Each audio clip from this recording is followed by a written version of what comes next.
So what does business expect from the budget speech? Busisiwe Mavuso is the CEO of Business Leadership South Africa and joins us now as we get to unpack the expectations a little bit as we head towards Wednesday. Busisiwe, thank you so much for the time. Really appreciate it. Perhaps your biggest expectation here, would it be just cooperation? Do you want more alleviation of South Africa's debt? What is perhaps your top 3 ticket items you expect the finance minister to address? Really, definitely the biggest 3 top items for business is going to be fiscal prudence, it is going to be the SOE risk, and it is definitely going to be the fiscal certainty as well. I think there is no downplaying the fact that the minister is really faced with a very tough decision and stance that is actually going to have to take, on this budget. Unfortunately, when it comes to the fiscal prudence, we all know that we have really been struggling as a country to keep our expenditure down. We have really been struggling to actually ensure that we rein in our expenses so that we can achieve, that fiscal balance that has been elusive for quite a while. But when we are sitting at this trajectory where we are sitting, let's agree that spending efficacy is actually going to be critical.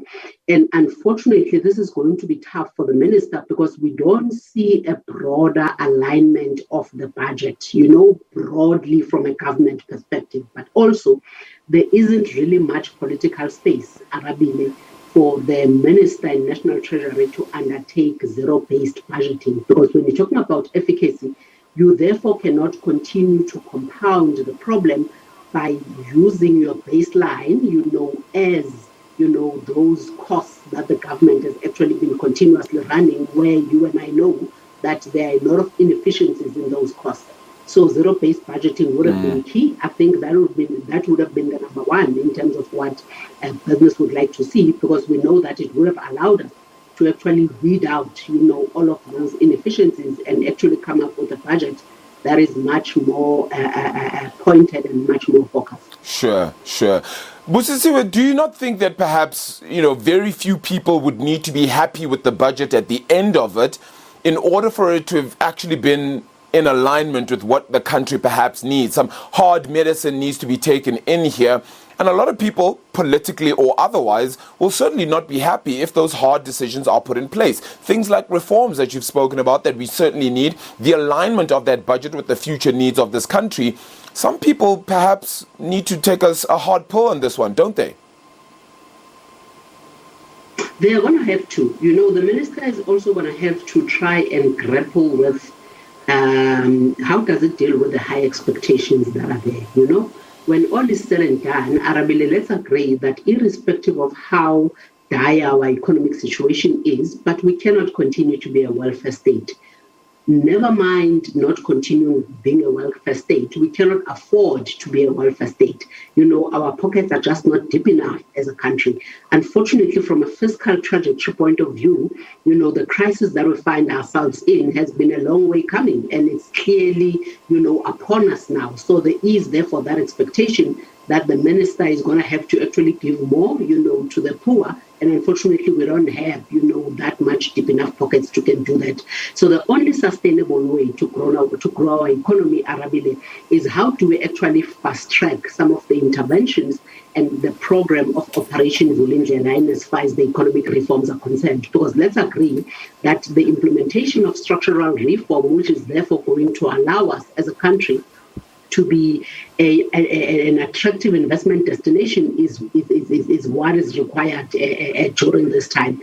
There are no shortcuts that the minister can actually implement, and there isn't any room for him to pull a rabbit out of the bag, when it comes to this one. Sure. So economic growth is what is going to have to be implemented, or at least a path towards economic growth is what is going to have to be implemented, as well as to ensure, that we grow our tax base, because you cannot continue overtaxing this narrow tax base that we have.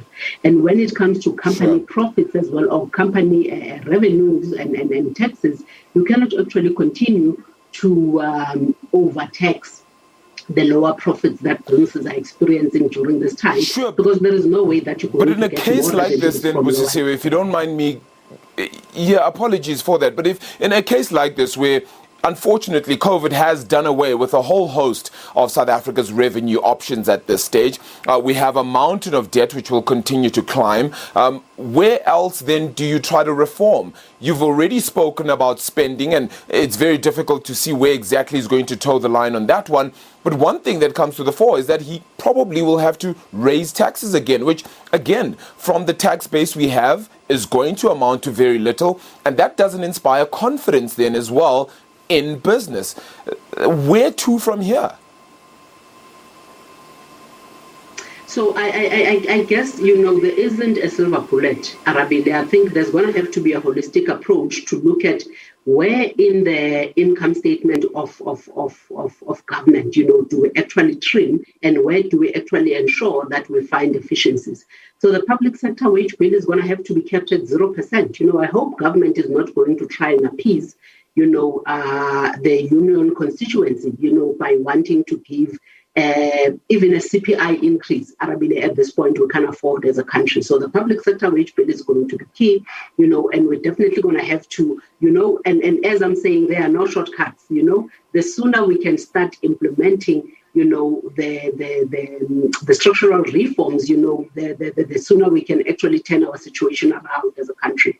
Because let's agree that the situation that we're facing as a country from a fiscal perspective, looking at the economic depression that we have as a country, is one that is going to need a sustainable solution. The short-termist approach that we've actually been focusing on as a country is not gotten us anywhere, and it's definitely not going to get us anywhere. So we therefore need to look at what are some of those interventions that are long-term in nature, that are actually going to make us achieve sustainable growth. Do we start implementing? Because the sooner we implement these, Arabile, the sooner we position ourselves as an attractive investment destination, and the sooner we do it, the sooner we can change the sentiment from negative to positive, Arabile. And once you have positive sentiment, then business confidence increases. And once business confidence increases, then investment follows. And if investment follows, then you get economic growth. And with economic growth, then you start, dealing with the jobs crisis that we have in this country, which is currently sitting at 1% in terms of the narrow definition and 40% in terms of the definition. Yeah. Busisiwe, unfortunately, we have run out of time, but really, I think the budget conversation can go on for days and days on end. Cometh the hour, cometh the man, and unfortunately, the finance minister is going to have to be the man to step up for this one and really take the hard line and really ensure that South Africa toes the line when it comes to that debt, not just for the ratings agency's sake, but for our own sake as a country. Busisiwe Mavuso is the CEO of Business Leadership South Africa, joining us as we get that discussion going. Then Wednesday afternoon is when the budget speech by the Finance Minister, Tito Mboweni, will, of course, be presented. We will have that for you live here on SABC News. Do stay tuned for that. We'll, of course, give you rolling coverage throughout the day.